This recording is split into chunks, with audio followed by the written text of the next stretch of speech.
The warning. Ambassador Sarah Chen stood at the observation deck of the Galactic Council's space station, her dark eyes fixed on the holographic display showing Earth's position in the Milky Way. After 15 years as humanity's first representative to the Council, she had learned to read between the lines of alien politics. What she saw now filled her with dread. "They've already decided, haven't they?" she asked, not turning to face the Catharian elder behind her. His crystalline form shifted colors, a sign of discomfort among his species. "The Dominion believes your world has become too unpredictable." Elder Rickstall's melodious voice resonated in the chamber. "Your species achieved quantum computing in mere decades. Your AI research progresses at an alarming rate. Some council members fear what might happen if humanity reaches Class 1 civilization status independently." Sarah's fingers tightened on the railing. "So they'd rather subjugate us now while they still can." The vote passed this morning. The Dominion fleet will arrive in 30 standard days. They expect minimal resistance. The Catharian's crystalline surface flickered with sympathetic blues. "Your world's technology is centuries behind theirs. The Council believes this will be merciful." Sarah finally turned, her face set in grim determination. "Elder Rickstall, you've known me for 15 years. In all that time, have you ever known humans to simply accept their fate?" "That is precisely what concerns them," he admitted. "Your species' tendency to defy overwhelming odds is well documented. The Dominion believes a swift show of force will break that spirit." Sarah activated her quantum communicator, authorized for emergency contact with Earth's Unified Defense Council. "Then they've already made their first mistake." She input a series of commands, sending compressed data packets through the quantum network. "They think they know us because they've studied our history. But they've learned the wrong lessons." "What do you mean?" Rickstall moved closer, his crystalline form casting prismatic patterns on the deck. "They see our wars, our conflicts, our divisions, and think us primitive. They don't understand that those same challenges taught us to adapt, to innovate, to survive." She finished her transmission and faced the elder fully. "We've been preparing for this possibility since first contact.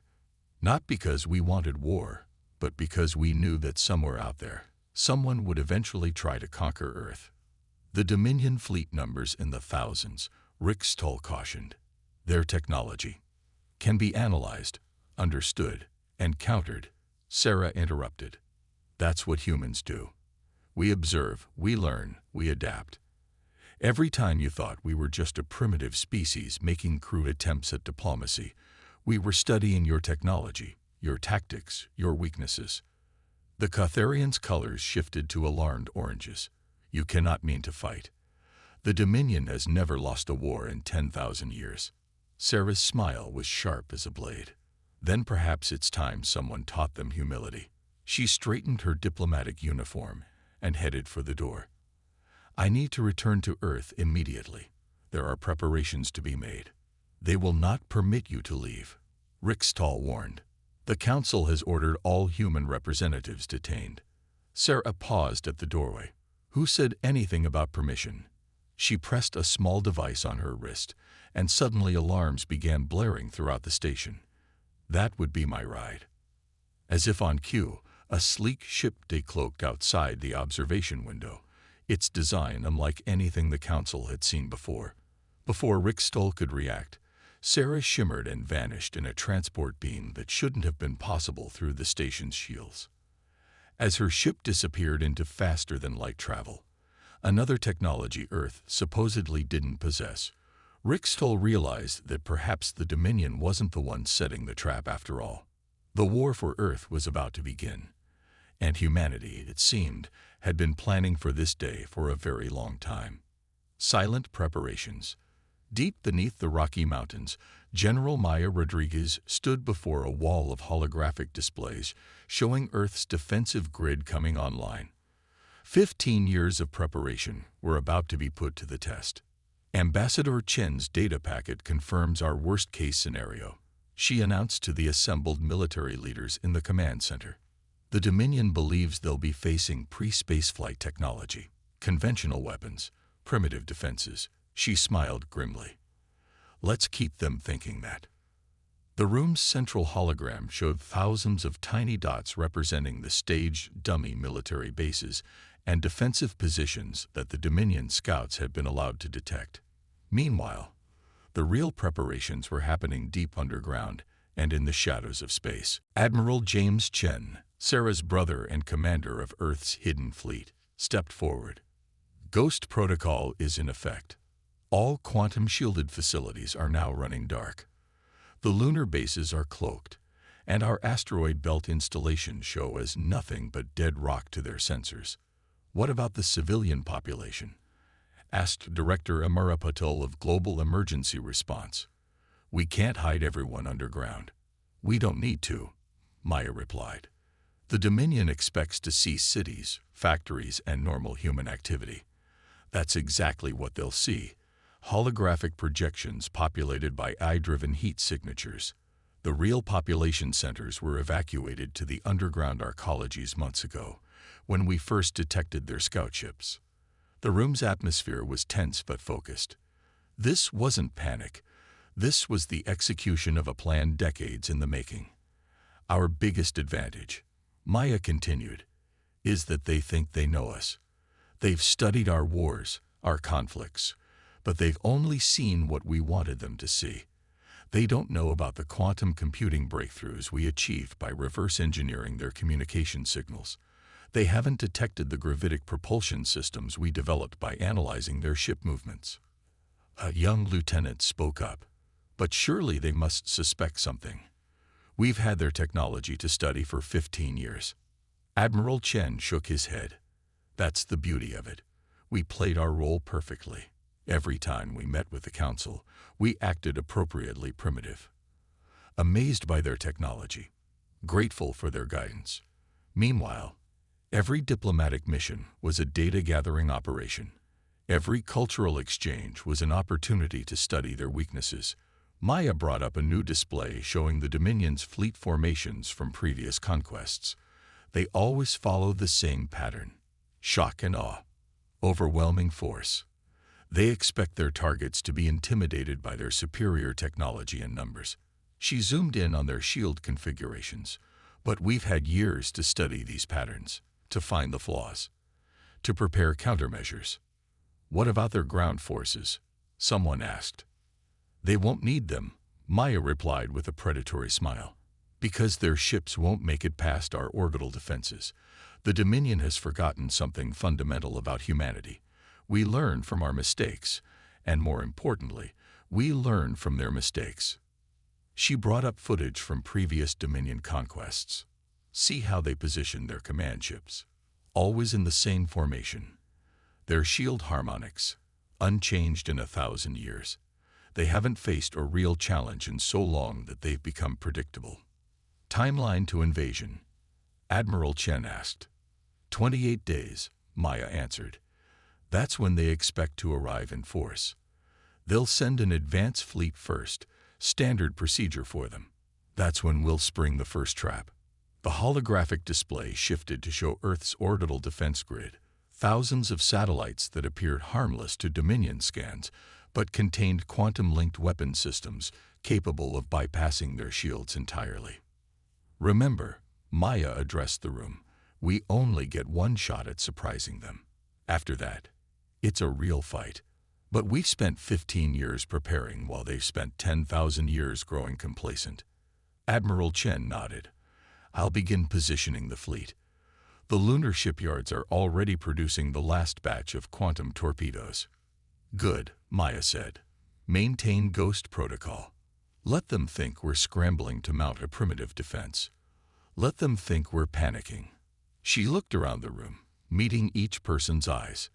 In 28 days, the Dominion is going to learn why you should never corner a species that turned their own planet's nuclear weapons into an art form of deterrence. They think they're coming to conquer Earth. Instead, they're walking into the biggest trap in galactic history. As the leaders dispersed to their stations, Maya turned back to the global display. Somewhere up there, the Dominion fleet was approaching, supremely confident in their technological superiority. They had no idea that humanity had spent the last 15 years preparing not just to defend themselves, but to change the balance of power in the galaxy forever. The countdown to humanity's greatest test had begun. First contact. First blood. High Commander Vexthor of the Dominion's First Strike Fleet watched Earth grow larger on his command ship's main viewport. His mandibles clicked in anticipation. This would be his easiest conquest yet. The advance fleet of 200 ships would be more than enough to demonstrate the futility of resistance. Status report, he commanded, his crystalline exoskeleton gleaming under the bridge lights. Scanning primitive defensive installations now, Commander, his sensor officer reported. Detecting numerous orbital satellites, completely passive. No energy weapons. Their ground-based missile systems are exactly as our intelligence reported. Primitive nuclear deterrence, nothing that can penetrate our shields. Vexthor's secondary eyes blinked in satisfaction. Send the standard ultimatum. Give them one planetary rotation to surrender. The message went out in all Earth's major languages. Your planet is now under Dominion protection. Surrender your military facilities and accept our guidance, or face immediate consequences. You have 24 Earth hours to comply. Deep beneath the Rocky Mountains, General Rodriguez watched the Dominion fleet's approach on quantum-shielded sensors. Right on schedule, she murmured, and exactly in their standard attack formation. Admiral Chen, are you in position?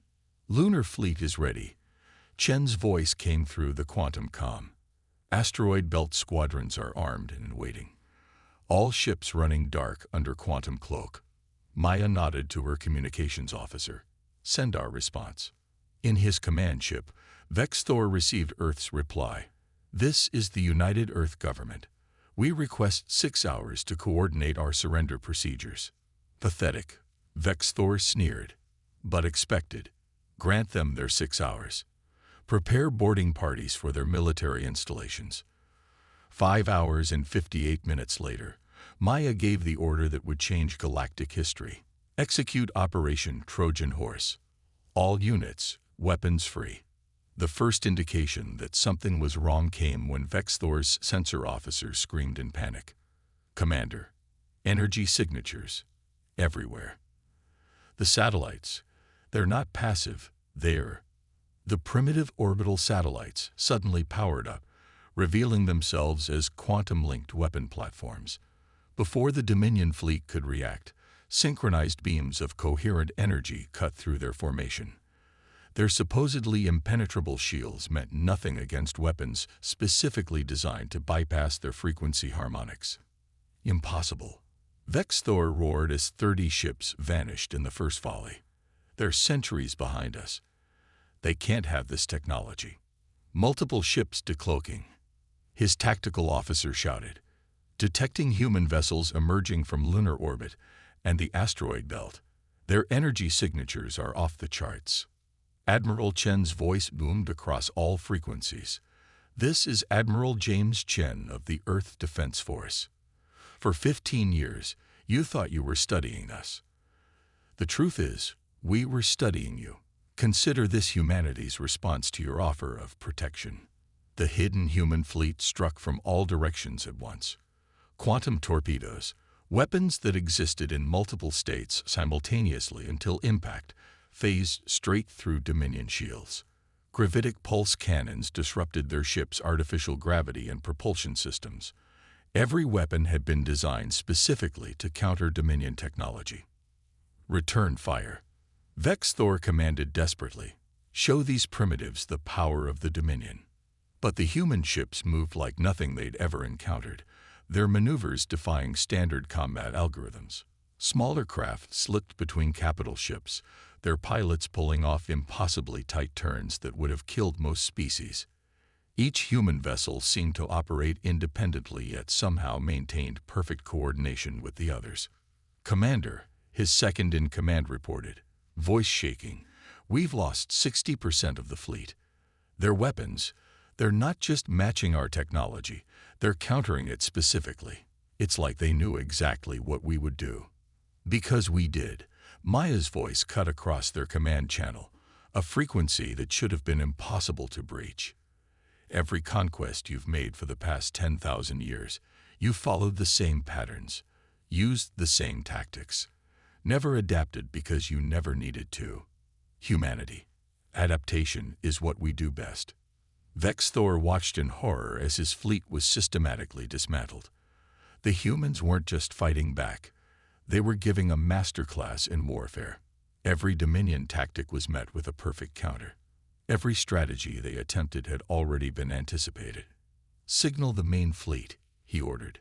"Tell them. Your quantum communications have been blocked." Maya interrupted. "In fact, we're using your own comm network to broadcast this battle to every member of the Galactic Council. Consider it our application for recognition as a Class 1 civilization." As his ship's systems began to fail around him, Vexthor finally understood. They hadn't been preparing to defend against an invasion. They'd been preparing to announce humanity's arrival on the galactic stage in a way that no one would ever forget. The Battle of Earth had just become a revolution in galactic warfare, and it was only the beginning. The counterstrike. The Dominion's main invasion fleet emerged from faster-than-light travel at the edge of the solar system, expecting to find Earth's defenses already crumbling. Instead, they found the wreckage of their advance fleet and a quantum-encrypted message waiting for them. Supreme Commander Calthex, leader of the largest armada in Dominion history, watched the message play on his command deck. General Maya Rodriguez's hologram stood tall, her expression neutral but her eyes hard as steel. "To the Dominion fleet, your advance force has been neutralized. We possess countermeasures for every weapon in your arsenal. Withdraw now, and we will allow you safe passage. Continue your invasion, and we will demonstrate why challenging humanity was your greatest mistake." Calthex's crystalline form pulsed with rage. 5,000 ships against their primitive world. Victory is inevitable. All ships, battle formation. In the Lunar Command Center, Admiral Chen watched the Dominion fleets approach. "They're deploying exactly as predicted, General. Operation Checkmate is ready." Maya nodded. "All units, execute Phase 1. Show them why humanity wrote so many books about space warfare before we ever left our atmosphere." The battle began not with an exchange of fire, but with silence. Throughout the Dominion fleet, ships suddenly lost power as hidden quantum viruses, uploaded during the first battle, activated in their systems.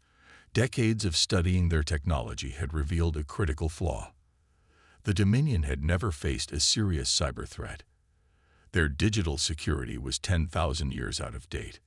Status report. Calthex demanded as a third of his fleet went dark. "Unknown computer infection." "Supreme Commander, it's like nothing we've ever seen. The code is rewriting itself faster than our systems can adapt." That was when the human fleet appeared, not from the direction of Earth, but from behind the Dominion armada. While their enemies had been focused on the obvious approach vector, humanity's ships had used their superior stealth technology to slip through the gaps in their formation. "All ships, execute Odysseus Protocol," Admiral Chen commanded. The space around the Dominion fleet erupted in chaos. Human vessels, smaller but infinitely more maneuverable, darted between the larger ships like schools of predatory fish. Their weapons weren't just designed to destroy. They were designed to disable, to create chaos, to turn the Dominion's own technology against them. Quantum torpedoes phased through shields to detonate inside engine cores. Gravitic pulses disrupted fleet formations, causing ships to collide. And most devastatingly, electronic warfare suites invaded their command and control systems, turning entire squadrons of Dominion ships against each other. Impossible. Calthex raged as his carefully planned formations dissolved into chaos. How are they predicting our every move? The answer came from his tactical officer. "Sir, we're detecting artificial intelligence systems in their ships. They're processing combat data and adapting their strategies in real time." In the Lunar Command Center, Maya watched the battle unfold with grim satisfaction. The AI systems they'd developed, another technology they'd kept hidden from the Council, were proving their worth. While the Dominion relied on pre-programmed tactics, humanity's combat computers were learning and evolving with every exchange. Phase 2, she ordered. Deploy the swarm. From Earth's dark side emerged clouds of autonomous drones, each smaller than a fighter, but armed with targeted EMP weapons. They swarmed through the Dominion fleet like electronic locusts, overwhelming point defense systems through sheer numbers before attaching themselves to ship hulls and releasing electromagnetic pulses tuned specifically to Dominion technology. Admiral Chen's voice carried across all frequencies. Your ships are dead in space, Supreme Commander. Your choice now is simple. Surrender or watch us dismantle your entire fleet piece by piece. Calthex stood amid his failing command deck, watching helplessly as the greatest fleet in Dominion history was systematically taken apart by a species they'd dismissed as primitive. How? He demanded. How did you advance so far without us knowing? Because you saw what you expected to see, Maya replied. You watched us fighting among ourselves, developing our technology step by step, and assumed we were centuries away from matching you. You never considered that we were studying you the entire time, preparing for exactly this moment. The battle had become a rout. Human ships, now proven superior in both technology and tactics, methodically disabled the remaining Dominion vessels. They weren't just winning. They were demonstrating complete dominance over a force that had never known defeat. As Calthex watched his fleet surrendering ship by ship, he finally understood what the Galactic Council had failed to grasp. Humanity hadn't just prepared for an invasion. They had used the threat of invasion to drive themselves to unprecedented advancement, turning their greatest weakness, the fear of extinction, into their greatest strength. The age of Dominion supremacy was over. The era of humanity had begun. A new dawn. The Galactic Council chamber was silent as Ambassador Sarah Chen took the podium. The same representatives who had voted for Earth's invasion now sat in stunned silence, watching the holographic replay of humanity's victory over the Dominion fleet. 15 years ago, Sarah began, her voice carrying across the vast chamber. I stood in this very spot as humanity's first representative. You saw us as primitives barely worthy of notice.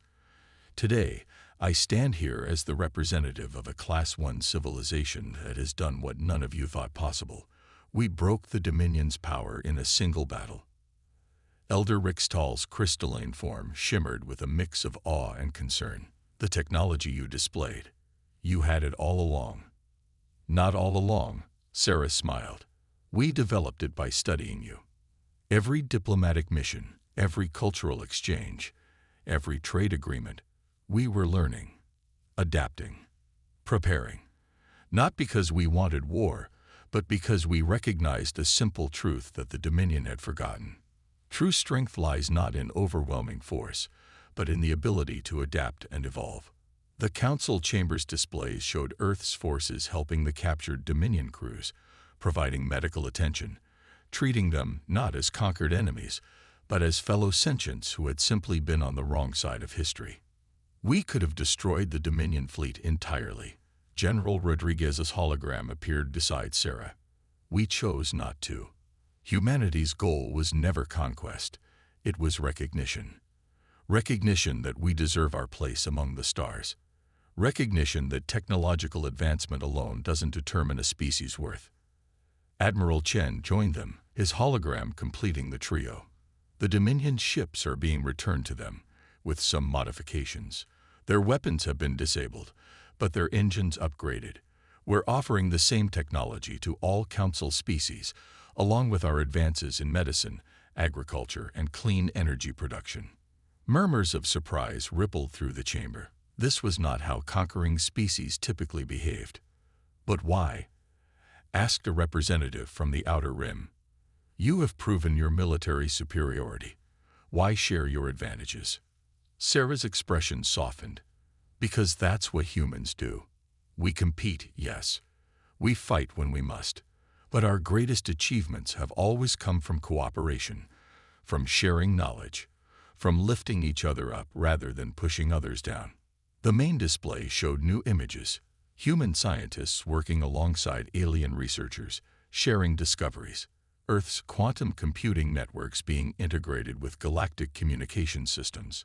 Human medical techniques being adapted to help other species. The age of the Dominion is over, Sarah continued. But we're not here to replace one empire with another.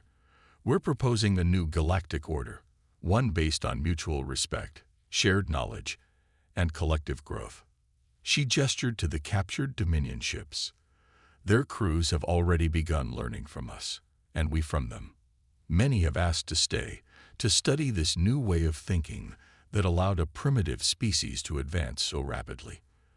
They're discovering what humanity learned long ago, that diversity of thought, the freedom to question, and the ability to adapt are the true measures of civilization.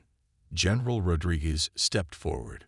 Earth's defensive technologies are now being offered to all peaceful worlds. No species should live in fear of conquest. But more importantly, we're offering something else, our perspective, our drive to improve, to innovate, to question the status quo. The galaxy stands at a crossroads. Admiral Chen added. The Dominion maintained power through force and fear. We propose a different path, one where strength comes from cooperation, where advancement comes from sharing knowledge, where security comes from mutual understanding. Sarah faced the council leaders directly. The choice is yours. Continue the old ways of division and conquest, or join us in building something new. Humanity has proven we can stand alone if necessary, but we'd rather stand together. One by one, the council representatives began to signal their agreement, not out of fear of human military might, but out of recognition that humanity had shown them a better way. Even the Dominion representatives, humbled by their defeat, were among the first to pledge support for the new order. As Sarah watched the council chamber transform from an arena of political maneuvering into a true forum for cooperation, she thought back to that first day 15 years ago. They had come so far, not just in technology, but in proving that humanity's greatest strength wasn't in its weapons or ships or AI systems. It was in their ability to turn enemies into allies, to transform challenges into opportunities, and to never stop pushing the boundaries of what was possible. The galaxy would never be the same. And that was exactly what humanity had been working toward all along. In the end, they hadn't just defended Earth. They had changed the course of galactic history, not through conquest, but through the very traits that had once been seen as their weaknesses: curiosity, adaptability, and an unwavering belief that the future could always be better than the past.